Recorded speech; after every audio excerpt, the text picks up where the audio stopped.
there's days where like it's really hard to hold on to that hope. But I think it was like allowing myself, like you said, that permission to just enjoy it for what it was, even if like, because it was always that what if. But I think, yeah, allowing myself to, like, even if I lost her, that was a beautiful memory, doing the belly dance, doing the mother gathering. But it's hard to see that, right, as you're going through it. Welcome to The Rainbow Connection. This podcast was designed for mothers who are finding their way through life after loss. Whether you're grieving, trying to conceive again, newly pregnant, or holding hope in your heart for what's to come, this space is for you.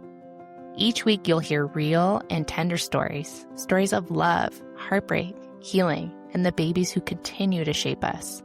I'm your host, Kristen Mundy, a mother, doula, and a woman who's walked this path too.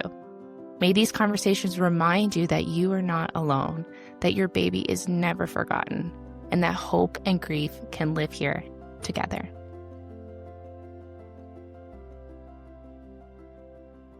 Before we dive into today's episode, I want to tell you about Mother Like No Other, a special community for women who are navigating the tender season of life after loss.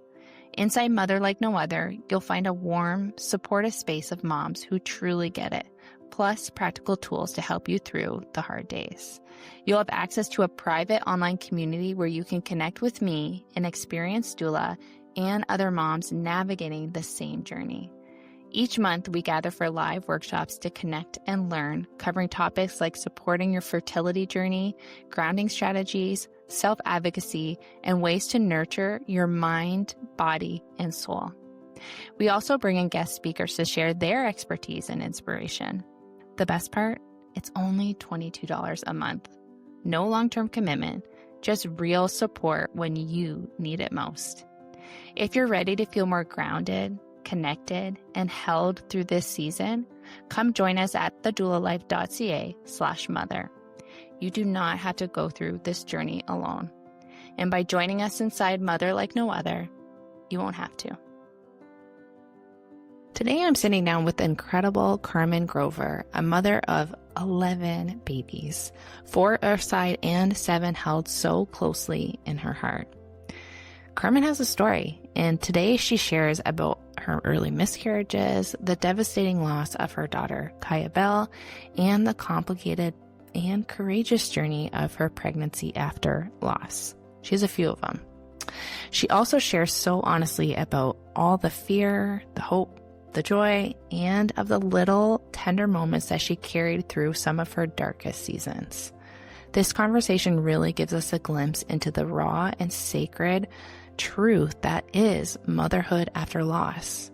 I'm so honored to share her story with you today. Okay, enough from me. Now let's hear from Carmen. Hello and welcome to the Rainbow Connection podcast. Today I am joined with Carmen. Hi, Carmen. Thanks so much for coming on the podcast today. Hi, Kristen. Thanks for having me.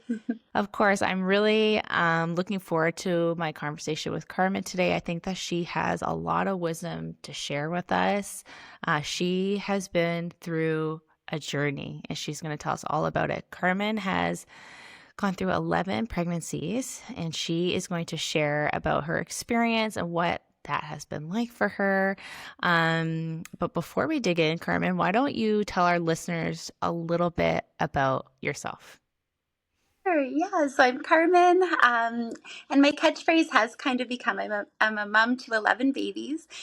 We all have that safe catchphrase that we like to say, and that's kind of when I'm on these platforms. So I'm really honored to be all of their moms and get to show up here and be, share them with you. I love lakes. You can find us at the lake 2 or 3 times a week over the summer, even if it's trespassing. And my joy is my children, of course. The other night we made macaroni tacos because they came up with that. And I am a pediatric nurse as well by trade, but I also love breathing and practicing yoga. But yeah, that's kind of where yeah, and my husband, sorry, of course, Philip Grover, he is an HVAC heating and cooling tech, so he keeps us cool in the summer while we jump in all the lakes. And yeah, he's a hot commodity in our local area. I bet. And honestly, Carmen, you have such a pediatric nurse energy. So I could Yes. totally see you being a pediatric nurse. Well, why don't we dive into your story a little bit? You can start wherever you feel like is a good place to start. Sure, yeah. So, like I said, I'm mom to 11, and prior to having our first living baby, we did have four losses. And yeah, that's always, I struggle where to start, but I will start with our first because our first is the place where and it's hard to say this, but it was our most exciting pregnancy. And not to say that every pregnancy isn't exciting. I think I came back to that place at the end to try to re get there, but um, I really look at it as a time where I had this little secret and everything was just more vibrant when I was pregnant with our first. I specifically remember going mini putting with my cousins, and it was just kind of something we were doing in the summer. And all of a sudden, I'm like, this baby just went mini putting with their cousins, Yeah, so everything kind of had a time stamp on it of all that I was doing, and um, as soon as I found out I was pregnant, I went out that night with some friends and I ordered like a pitcher of iced tea. But there was no alcohol in it. So it was very obvious. Um, and my friends right away were like, "You're pregnant." And um, so it was just kind of like, it shows where I was in life back then too, and kind of where my transitions have gone. But anyways, we were overjoyed. I put my pregnancy stick actually in the oven, um, and was trying to do it quick and like, hey, come check on the chicken or whatever. And um, Philip didn't get to it quick enough, and it like turned into a purple goop. He couldn't read it. So these are like these funny things that like it brings me such joy to talk about because it was just such a joyful time.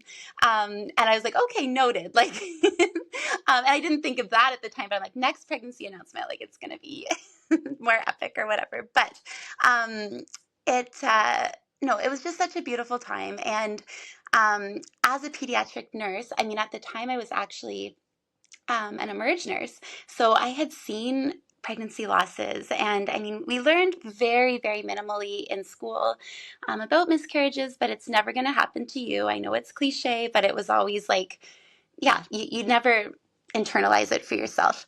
And so when I did go to the doctor, and our first one was actually a missed miscarriage, so we were still very hopeful. I remember just googling everything, right? We went to an ultrasound.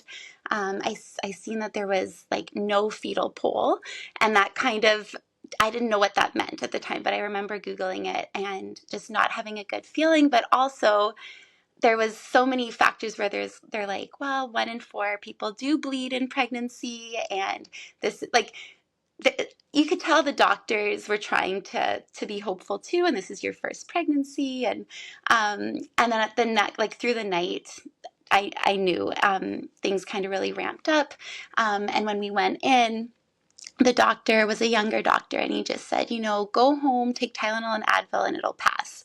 And that was really the first marker for me, when it was just so kind of like, I'm like, this baby that I was already writing in journals that they went mini putting and like just, had their first Starbucks drink. They're like, I don't know, like, so that was very challenging. And I went home. I remember Philip he handed me a Kleenex box, and I just wrote on my dinosaur laptop even then. So it shows like, and we can get into that, but like writing was always kind of my counsel, because I never felt I could share it with anyone. So it was like where I kind of pep talked myself. And in that initial writing, I'm bawling, but it was all sharing these beautiful moments that I just shared with you, Kristen. Like it was like recounting where I was when I told this person, and what we were doing. And so it was really a memory bank, and just showed just how much we love our babies from the moment, like we were 12 weeks, but lost our baby at 9 weeks, and we were just about to share with, like my mom knew and different things, but the big share at the 12-week mark. Um, and and even with my mom, I had like a little locket made where I said, like, I put all the generations of my grandma, me, my mom, and this baby coming in August. Like it was just so much thought went into everything. And I think I had like shirts ordered on the way and they hadn't come in yet or something. So there was just all those things, right? So that was, like, I would say the biggest one that there, like, because I mean, and I shouldn't say it like that, but I think most people pregnant after loss can see how it starts to dwindle with the next, if you do find yourself pregnant after loss. So we You had, can't really go back to those first days where it doesn't even come yeah, into mind, right? Yeah. yeah, and it's hard to share that, but I think we it's a knowing, right? That we want to get back to that, and I think that's a grief in itself. That why am I not this elated and this, and it is that part where you can't recreate, you can't change it. We just know too much now, and that's really hard. So we did get pregnant pretty quickly after, um, and ended up losing that pregnancy at um, 10 weeks. And we were on a trip at the time. And again, I can remember where I was, all of this stuff. But this time, my husband and I just got obliterated drunk.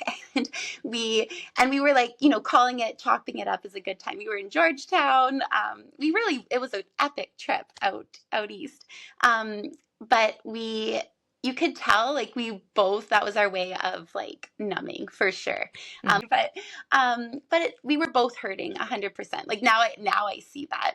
Um, and I wrote a couple notes just on the back of a napkin. But you can already see how the change of, like, what I kind of put into this pregnancy. I didn't announce it in the same way with Philip. We just kind of sat at the table and I was like, okay, so I'm pregnant. And then a little bit of time passed. We did go to a fertility clinic, actually. So I don't know out your way. We have to have 3 losses to see a fertility clinic. So our family doctor was good at kind of saying that. And for us, it's a baby loss, right? Not just a miscarriage. But she said, no, why don't we get you in? And I was pregnant actually when I went to the fertility clinic, which was a whole other side of the thing where I felt terrible for being there because I knew people were dealing with fertility issues. And even our doctor, as she met us, she's like, or the OB, she's like, hi, Fertile Myrtle. And it was like she was being comical in that, but like it just felt wrong, right? Like being us. fertile is only part Yeah. of, like, that's not, it doesn't matter if, like, being fertile is amazing, because I used to get this too. Sure. You're like, Yes. I'm so thankful I'm fertile. I know so many people struggle, but I still don't have a baby. Yes. And Mm-hmm. it's the devil you know versus the devil you don't. Because I had a friend who went through fertility and she would always say, I can't imagine losing all that you lost. And I'm like, I can't imagine not being able to get pregnant. Like it's so this is why these conversations are so helpful. I really do think so. Um so fast forward, this was our first baby who we graduated at the 10-week mark. Everything was looking good. I did hormones. I did whatever I could because we didn't know what was causing these losses. So just aspirin, progesterone kind of thing.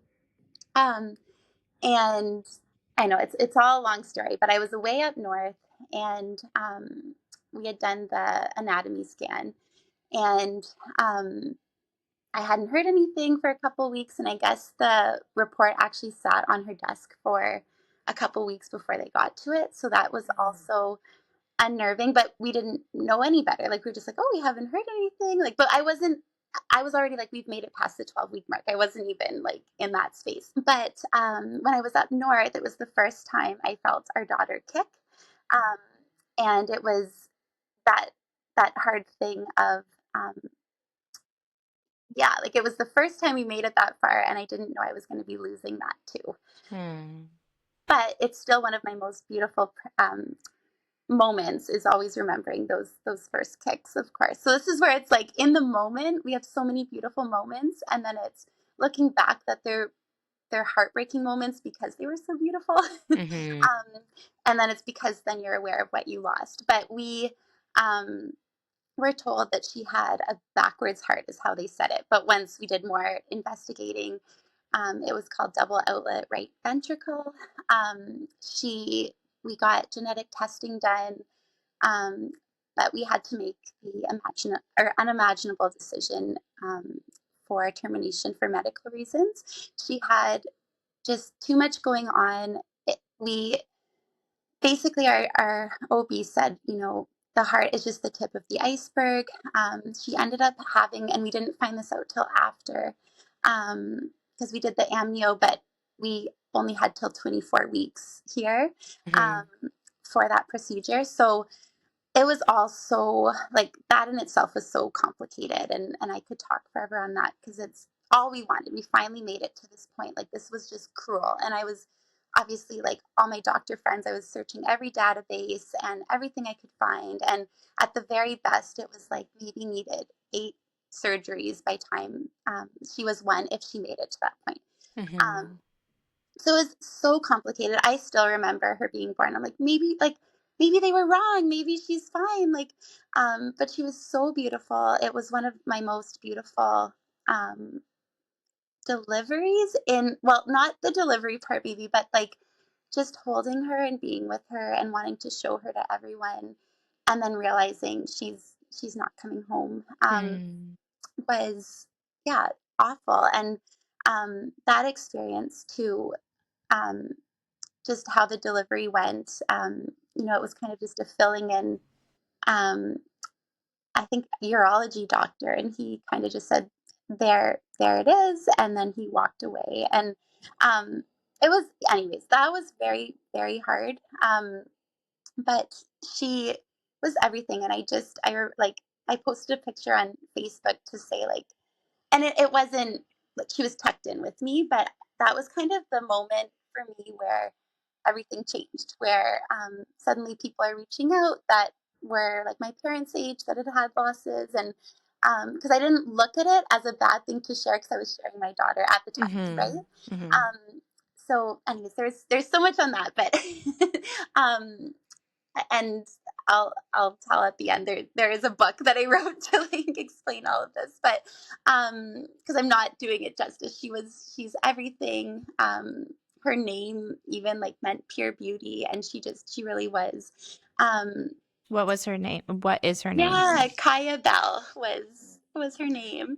um and Did you see that a celebrity just named her baby Kaia? I did not. No, Yeah. that's awesome. Mm-hmm. At that time, though, I will say that my mindset was starting to shift to, this may be the only baby I ever hold. And I'll be honest, that was sort of where it started getting a little, like, I mean, it was already starting to get dark, but then it was like, I really was like, it was hard to get out of bed. I started like drinking and just partying and pretending like it didn't happen. And I remember going with some girls from work, and we were like, just having a classic party. And I went in the hot tub, and somebody seen my daughter's feet on my chest, and they're like, oh my gosh, like, they're so cute. And I fell apart in that moment. Like, it was like, because somebody acknowledged these little feet, and they were so cute. And the girls, they gave me some money towards like making a book where I just like put all the pictures, everything from my daughter into. So that was really, really healing for me. And yeah, she was just being able to kind of honor her and find ways to do that. And that's what I'll say about taking pictures. My counselor always said, you'll never regret the pictures you took, because that's what I was able to put in the book. Mm-hmm. But what was interesting about that is, so we had a chemical pregnancy shortly after her. And it's still hard to this day to say if it was still hormones circulating from after losing her, but they do count it, just because they said, it was positive on a pregnancy test and that kind of thing. But we then did, so that one um, was still like, even that, I quickly was like, oh my gosh, like, I was thinking about a baby rib and all this stuff, like getting it finished. Like I was still in that mode because that's where we were at with Kaia. And um, but then we did get pregnant with our son. Um, and with the picture thing, I took no pictures, Kristen, and it Mm. just showed how like this. And he was my first living baby. And so many will ask, how did you keep going? And if he hadn't been my next living baby, like I on like that's where I don't know. I actually like so it's Mhm. how this journey shapes for us and evolves. Um, but it wasn't till probably 28 weeks or so that I finally like took our first picture, and I think I had like Philip sticking a gas kettle in my belly or something. um, but it was kind of that like her words kept going in my head where she's like, you'll never regret these pictures. And I think I always thought they would just end up in a dead baby book. And that sounds awful, but it was finally like, hey, what if this baby lives? Right. And Mhm. um, But so, even if your baby didn't live, right? And you yes, like wanted to be able to look over those photos. I know like photos is a huge piece of conversation with me and my clients, and I always say you can delete photos. If you don't want them anymore, you can throw them away, you can delete them, but you can't create them, recreate them. right? Yeah. Yeah. Yeah. And it's hard. And I think I say too, like, what ended up later in our journey was I had friends taking pictures of me pregnant because it was always a struggle, like kind of Mhm. after that. And even that, like same thing, like they can hold on to them, they can have them, you can ask them if you want You them. don't ever have to see them. You never have to, but so that was like an amazing way my friends showed up, and they would just kind of subtly like just take a picture of me. And um, so no, so that was awesome. So with our son, I have this picture, and it really does. It looks like we're both just like, yeah, like in the picture. When we talk about like making it. But what was interesting was because Philip then at that point would always kind of say, like, until the baby is alive and in our arms. That was his kind of catchphrase. Like, even when, and I'm trying to remember how I shared case. I think it was the same around the table. With Kaia, I do remember I put like a little baby onesie in like amongst some laundry kind of thing. So I was still like where I was like hopeful of this beautiful announcement, right? But Mhm. I didn't have that with Case, but And what Case is your Cases first. are living, our first living Yeah. son. And he was born at 333 on my Opa's birthday. So we named him after my Opa. And these are these things where, like, it's always in looking back. But I do really see that I almost picture my babies holding my living baby's hands to get to where they are because each one of them has a story similar to that where there's just so much meaning um, and with their lives there was so much meaning too. Like it's just there was so many factors with him, and I remember my biggest like when I was kind of reflecting on it, like what was that moment that you made it or whatever, and obviously that and just staring at him like just like wow, like he's moving and he's like everything and yawning and but it was the moment when we brought him into our house and like it sounds so silly to say out loud, but it was like there is a baby in this house. Like it was just, and we plunked him and we just stared at him like there is this Mhm. baby in this house. And I think it was years of making this house ready for this baby, and also mixed with like every area I had cried in that house. Now this baby was, so it really like on the couch, in the bedroom, and that like it was like oh my gosh, like just it was that whole thing where two things can exist at the same time because it would bring me back to all those on the floor nights, right? And but also here's this baby now on the floor with me, um and I think like with this pregnancy after loss journey, we always it makes sense that we're like okay, once we get that living baby, but like that's what I want to convey is that very much yes, but I also as a new mom, there was like I was just like all moms, I was running into well, maybe not, but I was running into walls, spilling coffee cups, like just getting used to this new normal. Mhm. And I felt alone in that too because, and this was a me thing, but I couldn't. I didn't want anyone to think I was struggling just literally in being a new mom, because this is all I ever wanted. And everyone at this point having 4 losses very much knew that this is what I wanted. And so you're so grateful. So that was another navigation of like, like, because I always was so grateful, but also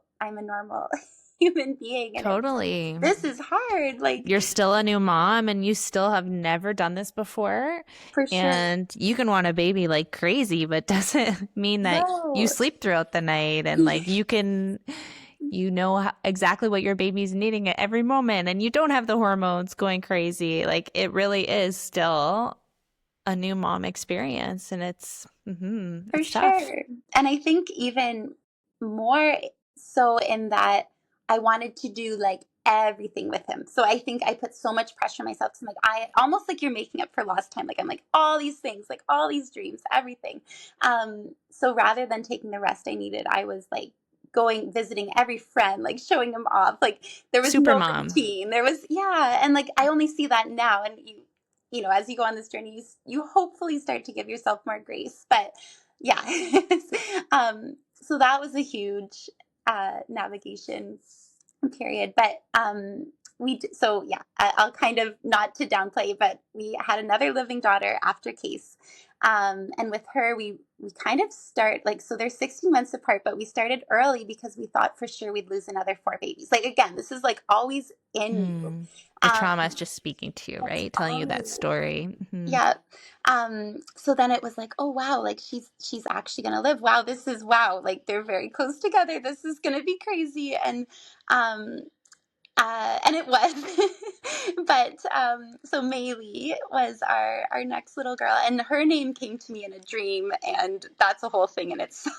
But she was an emergency C-section. So with our Okay. son, he was a forceps delivery. With her, she was an emergency C-section. But again, I was in such that state of, oh my gosh, like I just want this living baby. Like we've made it. I was holding my breath the whole time for that pregnancy as well.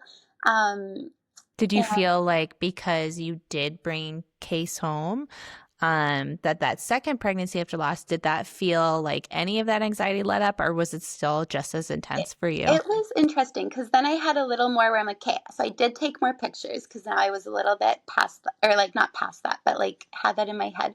But she came up positive for Down syndrome on the NIPT. Um, and so then that brought with it all these fears again. And because we didn't know she was a girl, with Case, we did know he was a boy. Anyways, that was a whole thing. But then I was like starting to think like, oh my gosh, like if she's a girl, what if she has the same syndrome as Kaia? What if that's something that we do carry, and all of this? So it did, like, and then it was all confirmed fine. She had a double, or sorry, yeah, a double vessel cord. And so there was things where like they kept kind of like downplaying, but I would like go to like, oh my gosh, this means this means this. So it was like constantly that. But what I'll say is like the fear was always there, and I can't explain, like I can explain why, of course, but I just always had this fear with her. And what ended up after the fact was she was a placental abruption, and I had bleeding the night that we went in. And you know, I'd gone through this before. We had like, you lose your mucus plug, but I just did not feel right about it. And Philip actually like right away was like, let's go. Like he had no yeah, like he's just like, let's like go get checked. So we went, and you know, emergency C-section, everything. And after they were able to confirm that, and they did say, it was my family doctor who told us that had we not gone in when we did, like, we don't even want to talk about it.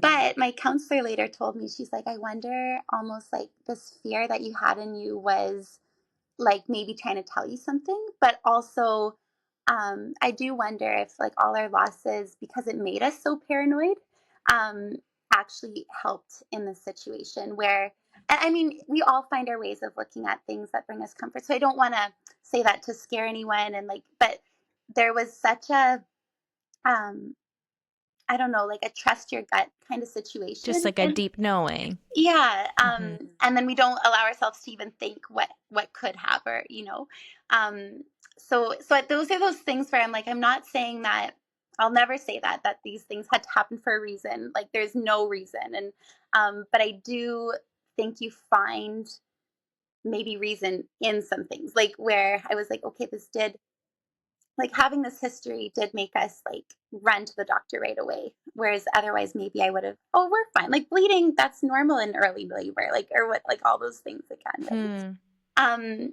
so yeah, we, I know I'm like fast tracking, but we had another surprise pregnancy actually, like 2 months after having Maylee, or maybe three. No, it was three, July. Oh my gosh. Yeah. So this is where I always tell people this, that we went from like, obviously like wanting these babies, not being able to have babies. And then it was like we were thrown into this other part of, and it was so hard. Like I never truly felt that, because the moment, anytime I found out I was pregnant, I'm like, we'll make it work. We'll figure it out. Like I've already I can picture the life, like, but I mean, it's going to be nuts. But we figured it, or I figured it out, that this baby would be born basically on Maylee's first birthday.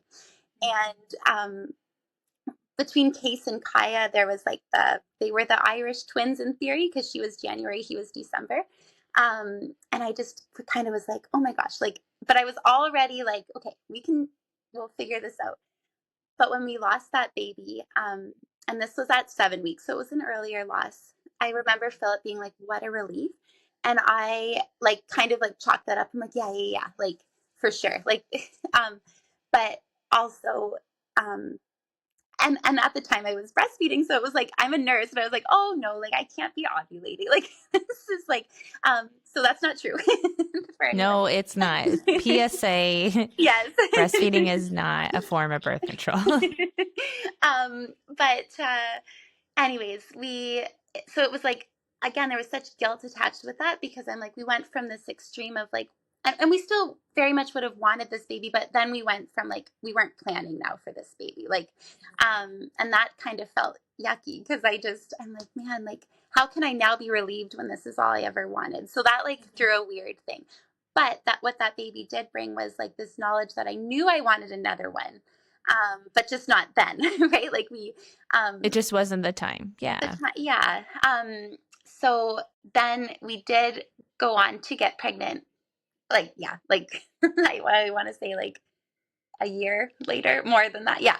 Um, and this, at this point, what, to answer your question of like, now I was kind of like, we did have that miscarriage, but it was like, it's so sucky to say this, because every miscarriage was so devastating at the time. But now we had had some losses behind us, and we've had living babies now. So I was a little bit more like, it was devastating, but it was a different, like, it was like, okay, now we're on track. Like, we've had two living, we know we can have another one. Or that's what I told myself. Um, so this pregnancy, I had two toddlers. It was chaos. I was so distracted, but I was very like confident, like, not I shouldn't say, I'm never confident, but I mean where I was like, okay, like go to the appointments, do this thing, like book this, do that, whatever. But it wasn't even on my radar that anything could go wrong, which is bizarre. Um, but and I think it's because I was so busy with the kids, so distracted, that I almost didn't have time to even think that way. Hmm. Um, my um, Early on, there was some bleeding. So there was a subchorionic bleed. And normally I would have been in full on, like, oh my gosh, like what's going on? And even that, I was like, oh, like, and working as a pediatric nurse, I think too, a little bit at this point, I was Hmm. just like, this happens, like everything will be fine. Um, and it wasn't. And this one was so hard because it really blindsided me. Because I think with Kaia, we were always just told it was such a fluke. We were just unluckily, or luckily unlucky, or however we would say it. But um, they never were able to pinpoint why these losses had happened. But because she was like a 24 week loss, you think you're only going to go through that once, and like something like that. And Hmm. um, So when we got to the anatomy scan, they were doing all the weird things, like laying me on my side, taking a while. They're like, go to the washroom. And I was like, I know this feeling. And the worst part, Kristen, is that because I was so confident with this pregnancy, my husband, I remember saying something like, or because like he didn't come along with me, but I was just like, just keep your, or you don't like need to keep your phone on or like anything or whatever. And so his phone was actually dead, or like it was like the battery was off, and so I couldn't get a hold of him. But the radiologist came in and just said, your baby has no what am I amniotic fluid, so therefore the lungs won't develop, so therefore like this baby will not live, basically, is like how he presented it. And then just walked out, and it was actually the ultrasound tech sat and cried with me. And that, like, again, I can talk forever, but I'm like, if anyone can do anything in these moments, it's those little moments. That was like so huge. Not that she needed, like, but she was genuinely crying because she felt the She's a pain of that. human, right? Yes, like it Yeah, wasn't she that was she a was like human. pretending to cry or anything. Like, She was a human witnessing another human in pain and like sitting them with in it. Like I find that, sometimes when you would know, obviously, because you're a healthcare provider, when you're constantly living in like the same little world, you forget that, it could be easy to forget that there's a human on the other side of this, and that person, you just changed their life by giving them that news, right? While we take a quick break, I want to introduce you to The Haven, my signature support program for mothers who are pregnant again after miscarriage, TFMR, stillbirth, or infant loss. This is not just a course. The Haven is a trauma-informed community program that includes weekly live workshops, expert guest speakers, and ongoing support from me, an experienced doula and fellow loss mom, anytime you need it. You'll also receive one-on-one check-ins, guided journaling prompts, full access to my birth course, Reclaim, and a warm, intimate community of other PAL mothers, a place where you can be real, be held, and be reminded that you are not alone in this. Enrollment inside the Haven is now open, and support is available to walk with you throughout your entire pregnancy. From the moment you see those 2 pink lines, all the way until your baby is tucked safely into your arms. If you've been longing for a place to feel safe, feel seen, and be supported throughout your pregnancy, then the Haven was made for you. You can learn more at thedoulalife.ca/haven.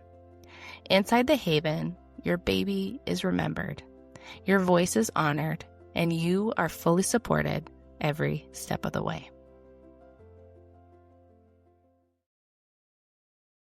for sure, for sure. So that was really big. And then I wasn't able to call Philip, and I had a dentist appointment shortly after the appointment, and like I ended up still going. Like I was just like, it's crazy when you look back, and they needed to do x-rays, and I'm like, yep, do the x-rays, because they like, and I wasn't showing so big this time, which was odd because I know this was like our fifth, or yeah, pregnancy, or sixth pregnancy.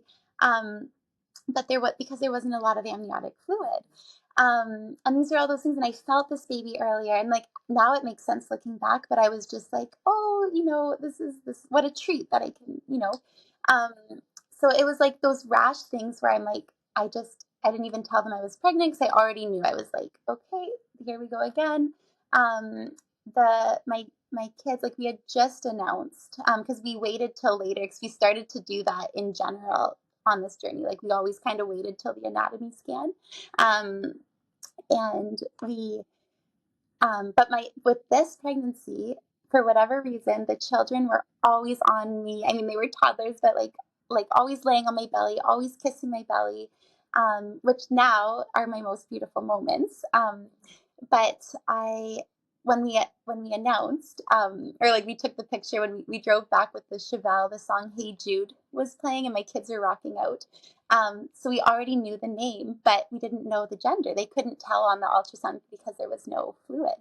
Um, so then it was like this backup way of, now we're getting a surprise pregnancy, or like we didn't get to have that surprise, or we did with Maylee, but not with Case and Kaia. And um, anyways, I remember laying on the floor the night before, and I could get into all of it, but we made the same decision with Kaia, and I pled with the team. I'm like, can I hold this baby to term? Can it help some other baby? Like, we really do. Like, we just want our babies' lives to matter, and they do, but like, we're just, yeah, we're constantly thinking of everything. And I remember laying on the floor the night before, just praying to I don't even know who or what. I was holding my belly with these kicks, and I was asking questions. And I remember being like, just please be born with a heartbeat, and let your delivery come quick, and all these things. And I was like, and I think I said like, I feel that you're a boy. And so all of those things happened during the delivery. It was a fast delivery. He was born with a heartbeat, and just like Kaya, so I did get to, and had he not, it was a me thing. I think I just wanted to feel them feel that love, even though they feel it. I want everyone to know that they feel it just with being with you from the moment they choose you. So when all those things kind of happened, it felt serendipitous, but this was also 2020. So I will say, Philip and I, it wasn't the same as Kaya where I couldn't bring family in. So making that decision for my children too, it's probably I mean, we didn't have the choice anyways, but one of my regrets is definitely them not, because I finally had kids to then share this baby with. But we were so torn because like, for Philip too, he's like, do you really like, would they understand the grasp of that? Do you want to do that to young kids? Because they were still, I think Maylee was 18 months and Case was, yeah, or almost 3. Um, so that was hard. We weren't able to have any family in. Um, what I later found out with Kaia was that my Oma actually baptized Kaia on her own terms, like in the room, because I didn't. There, she was in a quiet room, and my Oma went there, and she told me this later. And it came out later that she said she was so sad that she didn't get to see Jude because she didn't get to baptize him. And I guess that was her way of doing what she could, kind of from behind the scenes. And so that, like, I remember, like, that broke me because it was these things we never talked about out loud. And then I finally heard it for the first time when family was sad that they couldn't see Jude. So that one's really, that still plays with me. But I also find now that this is how I keep honoring them and sharing them with my children. And but yeah, there's a lot now. The further I get on my journey and learning, and this is why I like sharing what our options are with other moms and things. But I never knew I could bring my baby home myself. Like, we left the hospital, and it was kind of like, which funeral home is going to pick up your baby? Um, and even like the funeral home our second time around was really good. It was our local funeral home. Um, and they made an urn for both our babies together. But even then, like, they did ask if we wanted to see him again, and I said no, and I don't know why that was. And I think your heart can only handle what it can handle, and you have to trust what you're making these decisions in a total state of shock too. But there's just a lot that, looking back, even like, I never, and going through it a second time, I know the nurse said, because I had got Barbie dolls Barbie doll clothes for Jude, and they fit perfectly. And it was almost that like eerie thing where she's like, wow, like, how'd you know these were going to fit? And I didn't want to, because I knew kind of what to expect. And so that was hard, but there was things that, going through it a second time, I look back, I'm like, oh, I could have bathed our baby. We did dress our baby. But what's so interesting is, I just holding our baby, I felt like I was communicating with this baby, not through words, like, just because I couldn't muster up the strength maybe to sing or read a story or those kind of things. So I do kick myself because I know these options now, and it's still important, I think, to share these options with family to know what you can do and what feels right for you. And I think that's my biggest piece of all of this is that we just um, it really is day by day and how we celebrate and honor and take in what we can handle. And having so much grace for yourself too, right? Because in the moment you may like you're almost always going to look back and want to do something differently, but you literally you were in survival mode, right? It's so hard to be making these choices that are going to affect you for the rest of your life and Sure. do them perfectly. It's Yeah. impossible, right? Yeah. No, Mm-hmm. and I see it too, where I'm like, you know what though, that like no interruption moment was beautiful too. Like I'm like, I just held him until like they actually, he was pronounced, I think it was almost 2 hours later because I just would not let him go. And it wasn't that he lived for 2 hours, but these are those, when you go back to try to make sense, like, or to understand what even occurred, right? Mm-hmm. So I feel good about that. I just needed the silence with him and my husband together in the room. And Sounds really beautiful. it was, yeah, no, so yeah, and then we did have our living child, Ada, who came after Jude.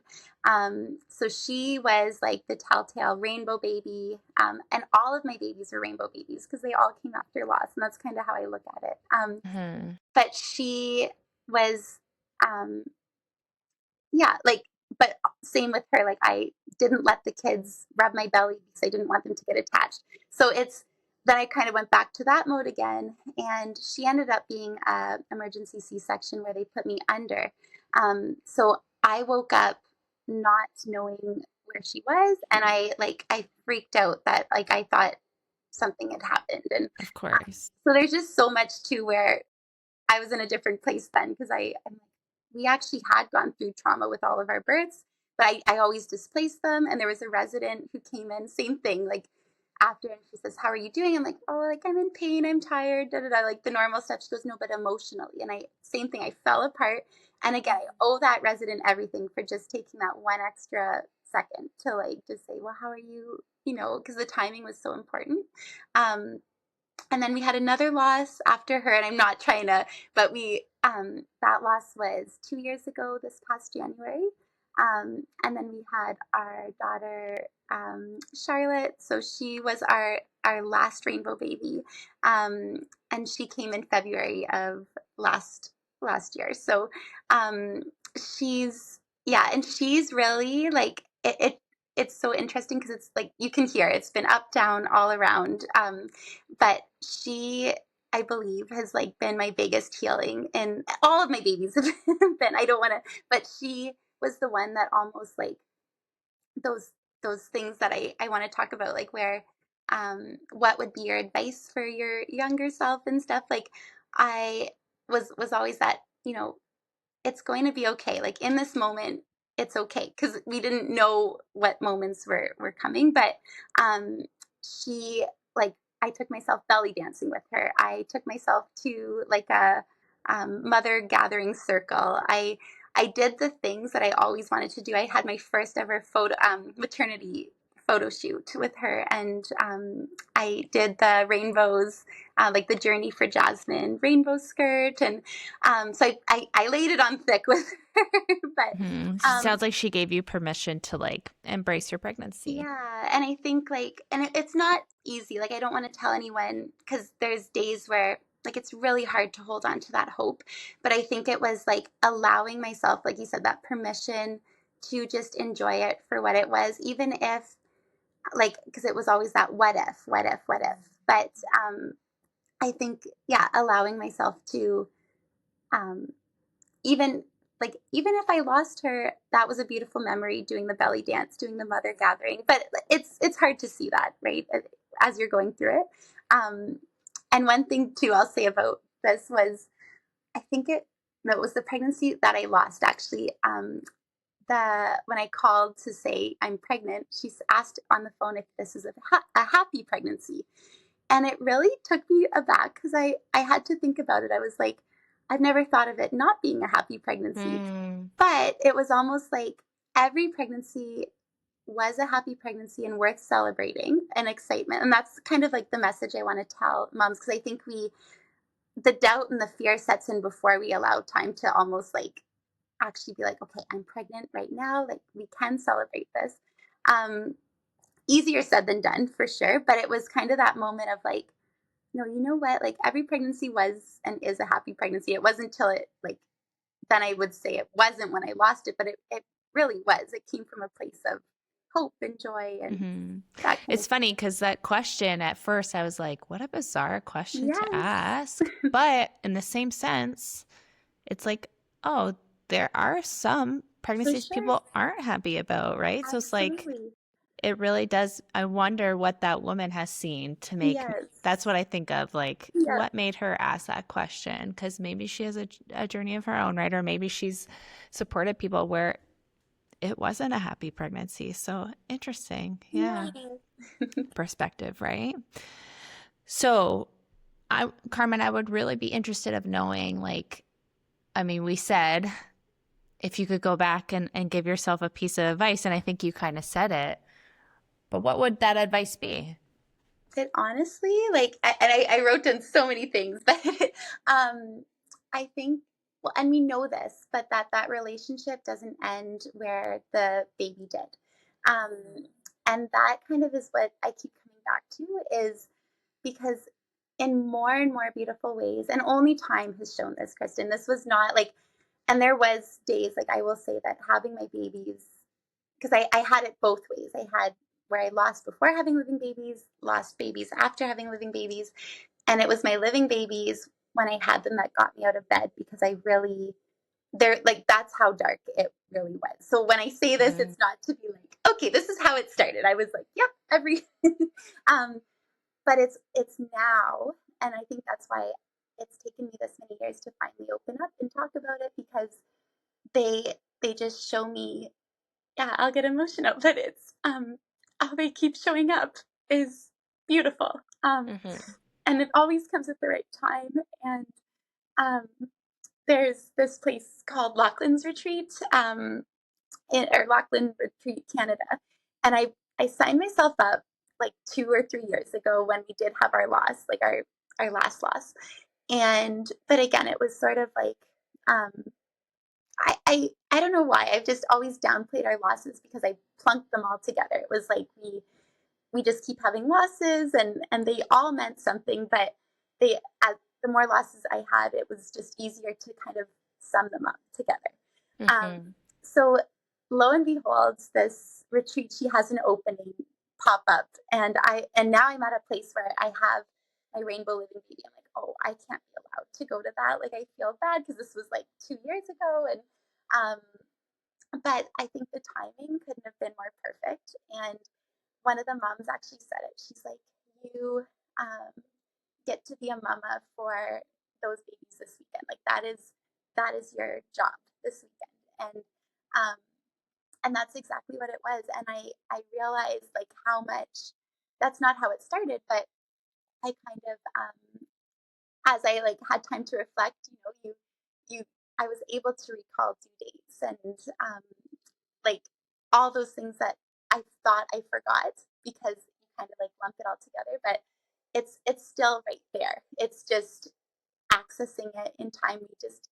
We do it less not because we want to do it less. I think we're the world keeps spinning, right? And we're thrown into this when um and I kind of lost sight of that and Well, grief takes up a lot of space, right? And life is for sure. so busy. Yeah, and And so if you do have a baby on Earth, it's yeah, it could be even busier, right? for sure. Hmm. But it felt I think I always downplayed my losses more because I always had a living baby after loss in theory. Hmm. Eventually, right? And so because then we had our living rainbow baby, I'm like, okay, well, like we're okay. Like it's not that bad. And we are okay. That's the hard part. Like I'm like, we are blessed, we are grateful, but we have been through a lot. And I think owning that, but also um yeah, like just I don't know. But there was, Yeah, acknowledging that you've been through a lot and you have trauma and you have heartbreak doesn't negate that you are also so grateful for what you have, right? It can be both. for sure. Yeah, and it sounds like you really got an opportunity to honor each of these babies individually rather than having them, all lumped together, that they all have their own story and they all had their own impact on you. And yeah. And that was my biggest healing, Kristen, was the Michelle. She's incredible. She had made individual like candles, individual keychains for each one of my babies. And I bawled every single time because I'm like, she took the time, and that's what the message was that every baby mattered. And just having somebody say that and recognize that was just like so healing. So um I know I could say a million things, but I they really do, like, these babies keep showing up for us, and they're always a part of our journey. Like, I can downplay it's been this many years, that many years, because I do that in my own internal struggle. Like, I'm like, oh, like, there's people who've just gone through this, and it's devastating. It is like Hmm. it's you can't put it in words, but it's yeah, I don't know where I was going with that, but obviously it's not just like because it was so many years ago that it's not a part of me anymore. It really like this is how it keeps showing up that it very much is, and how my children, um, uh, we had a walk to remember it, and like they're little things that I do to try to honor them, but it's now it was all these ways of honoring them, but now it's honoring them for my kids has gave me a whole other new purpose, and how like we did this walk to remember together, and I was talking about Kaia and Jude because they're just the ones that we held, and that's hard too because it's not that the other ones are any less, but because I have physical pictures, for the kids to Hmm. see, it just makes it more understandable for them. But my daughter asked what color were their eyes and their hair, I'm like, yeah, honey, like I don't know, but we can imagine. And she walked over to the urn and just says, well, we can just go ask them. So Aw, it's so these like sweet. tender, sweet moments that like now it's almost like they are parenting me. Like my kids are mothering me, right? And but it's all stems from those babies lost and how yeah, they like our siblings, how that Hmm. shows up. So Hmm. it's been an incredible journey to What say are the some least. other ways that you honor your babies with your family? What does that look like for you guys? So I will say like um Philip and I like so it's been a process with Philip. He still kind of to this day like struggles with me having pictures up of them around the house. So that's kind of been something I've always done in private. So when I came back from the Lachlan's retreat, I had the pictures up again, and he actually turned them over. But Ah, so it was like it felt hurtful to me, but I have to dig deeper, and I think this is where like it's so hard to say like these losses can make or break a couple, I think, and that's the sad honest truth. And there was times like I mean that's a whole other podcast, but like where it really was where you're like, oh my gosh, like we can't go through this again, and yeah, like, are we gonna survive are we this? actually going to survive this? Hmm. And but it's in those moments like whereas I used to kind of like take that as a personal attack, it's like, no, it's too painful for him. Like he didn't get to go on a retreat with women that got to honor their babies. And not to say that that would be beyond his comfort zone. I know that, but that's also because of the how we were raised, right? And um and he said that once to me. He's like, guys, like they kind of like we met up once, they joked about it. Like not joke, but like they cracked jokes like to kind of whatever. And then he's like, and that was it. Whereas he's Just like, like some dark humor, comedic relief. Yeah. yes. And where he's like with women, like you can it must be nice to get to talk to people. And him like me hearing that, I was like, I needed to hear that because you never feel like it's enough. And I know more and more is coming, which gives me so much hope for this community. I'm so grateful for everything you're doing and so many people. Um, but there is very much like a hole for our partners, and sorry to go on that rabbit hole, but in terms of honoring, it's been a process, but it's I think every year there's a little bit more budgie room. So where we had cake 2 years ago, And I didn't really, I just kind of like, I had the cake on the table and we sang Happy Birthday to Jude.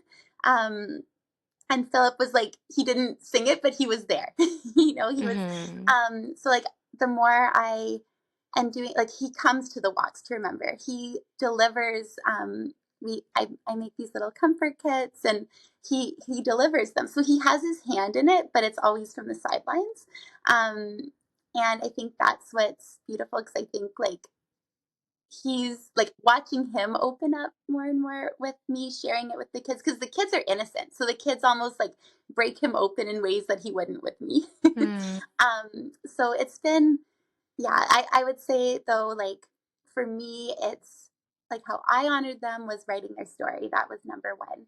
Um, and now it's like in my little moments when the moment presents, like I don't talk about them by any means all the time, but like when we do have these walk to remembers or the wave of light or different things, um, my kids are coming with me or we're talking about those babies then, right? And Mm-hmm. I think the more like it never surprises me like or it always surprises me like the more I talk about them the more like just beautiful sweet things my kids say that I'm like I never thought of this way or um so it's kind of like a new relationship forming if Mm-hmm. Like a that new makes sense. era of healing. I find that like grief can come in stages, and just as your life changes and your life grows, so does your grief in different ways. And sometimes it gives us like new perspective or new areas or new uncoverings. It really is a journey, right? And you bring up a really valuable,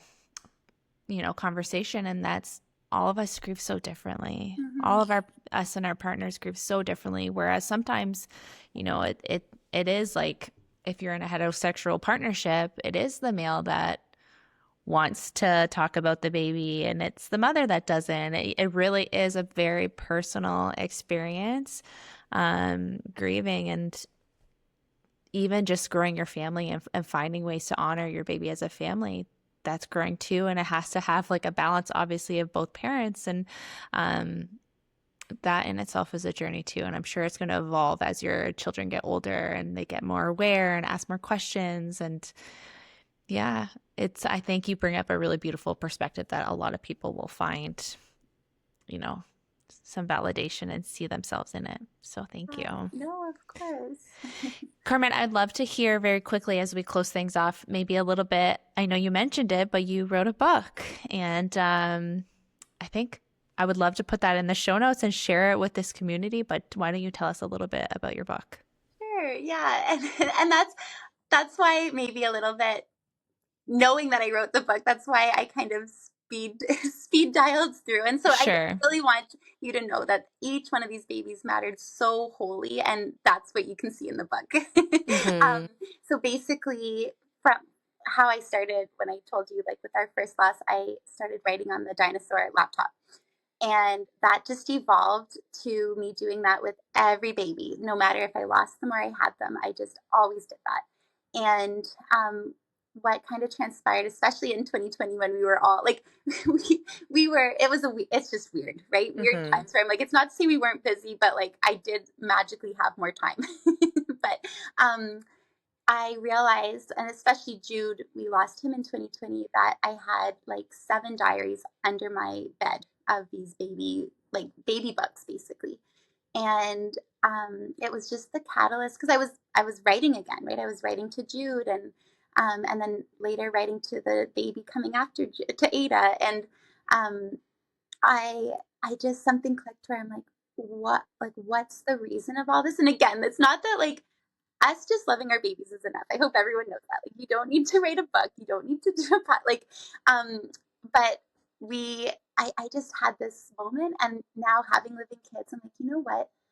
I can't put into words, even on this podcast, what this journey has been. There's like a Mm-hmm. side that we kind of keep to ourselves, or also like you truly can't convey in words. And I still Mm-hmm. don't feel that I, I was able in the book, but I wrote my real, true, honest raw um, feelings at the time with no judgment. So it was like, even if they were terrible, awful, like at one point, I think I wrote something like, we may as well be meth heads, or like but it's like because it's for nobody else's eyes, right? And those were real feelings.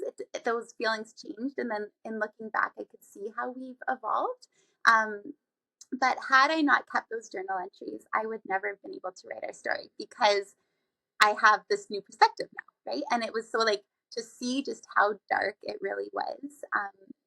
It was so my reason, sorry, was obviously for my kids. So I was like, now rather than mommy, like I mean, I'll always talk, whatever they want to hear, but it's a place that honors all of their siblings that they can look at, they can read about, as well as my friends and family. Like that's how it started. Was I was like, it's a true account of, if you really want to know what it was like, I guess, you can read this book. But also, like with my kids, is I had this like aha now that I have 4 living children and 1 in 4 in statistical worlds. I mean, that never applied to us, but well, like the likelihood of one of my children having a loss is very high. Mm-hmm. And I just knowing that too, it's kind of this like, we can, their mother's words through it all, with like, I don't know, it's just that really gave me such purpose and meaning, too. So yeah, it's basically just, it's how I honor all of them in one place, and how, whether they stayed or are with us, holding our hands, they all meant so much to all of it, to this whole family building journey. Mm-hmm. I still do, right? For sure. Yeah. Mm-hmm. Well, that's beautiful. And I'm going to be sure to include a link to your book in the show notes, just to give our listeners a little bit more information if they want to check that out and really dig into your story, because you do have quite a story, and the world and your babies, it deserves to be told, right? So I just want to thank you so much for coming on the podcast today and opening your heart and sharing your baby's story. We talk about honoring our babies, and you're doing that right now by being here, right? And just by being the mother that you are. So I just want to acknowledge that and let you know that I see you, and, we're also appreciative of hearing from you today. So thank you so much, Carmen. Thank you, Kristen. It's an honor, truly. Thank you so much for tuning in today. If you enjoyed today's episode and want to connect more, Instagram is where I hang out most. So come join me in a beautiful community of lost moms for pregnancy after loss education, real life grief talk, and deep solidarity. You can find me at the.doula.life and at the Rainbow Connection Podcast. And remember, you are never alone. I'll see you in the next episode.